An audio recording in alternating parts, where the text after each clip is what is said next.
Big boss Malayalam season 7 ഏറ്റവും പുതിയ promo വന്നിട്ടുണ്ട്. 100 ദിവസത്തെ കഠിന പ്രയത്നത്തിനൊടുവിൽ വിജയം നേടുന്ന മത്സരാർത്ഥിയുടെ സമ്മാനത്തുകയിൽ നിന്നും പണം കുറച്ചുകൊണ്ടാണ് മണി വീക്കിൽ ജയിക്കുന്ന മത്സരാർത്ഥിക്ക് സമ്മാനത്തുക കൊടുക്കുന്നത്. അതിനെക്കുറിച്ചുള്ള അഭിപ്രായം ബിഗ് ബോസ് ഓരോ കണ്ടസ്റ്റൻറ്റിനോട് ചോദിക്കുമ്പം സാബുമാൻ പറയുന്നുണ്ട്, ഇത് ഭയങ്കര മോശമാണ് ബിഗ് ബോസ്. PR കൊടുത്തവർക്ക് കുറച്ച് എമൗണ്ട് കുറയും, അപ്പോൾ PR സെറ്റിൽ ചെയ്യാൻ ബുദ്ധിമുട്ടാകുമെന്നൊക്കെ അക്ബർക്ക് പറയുമ്പോൾ ഷാനവാസിക്ക് അവിടെ നിന്ന് പൊട്ടിച്ചിരിക്കുന്നു. പെട്ടി വരുമ്പം പെട്ടി എടുത്തുകൊണ്ട് പോകാമെന്ന് പ്രതീക്ഷിച്ചിരുന്നതാണ് ഞാൻ.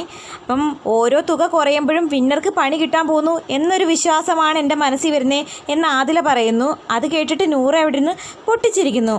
അനുമോൾ പറയുന്നു കുറച്ച് എമൗണ്ട് ആയിട്ട് കിട്ടിയത് ഭാഗ്യമായി കരുതുന്നു. അന്നേരം നെവിൻ പറയുന്നു എക്സെപ്റ്റ് മീ, അത് നിൻ്റെ കയ്യിലിരിപ്പ് കൊണ്ടായിരിക്കുമെന്ന് തക്ക സമയത്ത് മറുപടിയും കൊടുക്കുന്നു. അത് കേട്ട് മുഖം വാടിയിരിക്കുന്ന നെവിനെയും കാണിച്ചുകൊണ്ടാണ് പ്രൊമോ അവസാനിക്കുന്നത്. മണി വീക്ക് ടാസ്കിൻ്റെ ഇന്നത്തെ ലക്ഷ്യയുദ്ധ ടാസ്കിൽ 3ാമത്തെ റൗണ്ടിൽ ഔട്ടായിരിക്കുന്നത് മറ്റാരുമല്ല, നമ്മുടെ സാബുമാനാണ്. ഈ റൗണ്ടിലും നൂറയും അക്ബർക്കയും അവനവൻ്റെ ബോക്സ് അങ്ങോട്ടും ഇങ്ങോട്ടും മാറ്റി സേവ് ചെയ്യുന്ന സമയത്ത് നൈസായിട്ട് ആദില സാബുമാൻ്റെ ബോക്സ് താഴെ തട്ടിയിടുന്നു. അതെടുത്തുകൊണ്ട് നൂറ പെട്ടെന്ന് ഡസ്റ്റ്ബിന്നിൽ കൊണ്ടുവന്നിട്ട് സാബുമാനെ ഔട്ടാക്കുന്നു. ഇനിയുള്ളത് അക്ബറും ആദിലയും നൂറയാണ്. മിക്കവാറും ആദിലയും നൂറയിൽ ആരെങ്കിലും ആയിരിക്കും 3.5 ലക്ഷം കൊണ്ടുപോകുന്നത്. ഇതൊരു ഗെയിം ആയതുകൊണ്ട് തന്നെ അക്ബറിനെ ഔട്ടാക്കാനേ അവർ നോക്കൂ.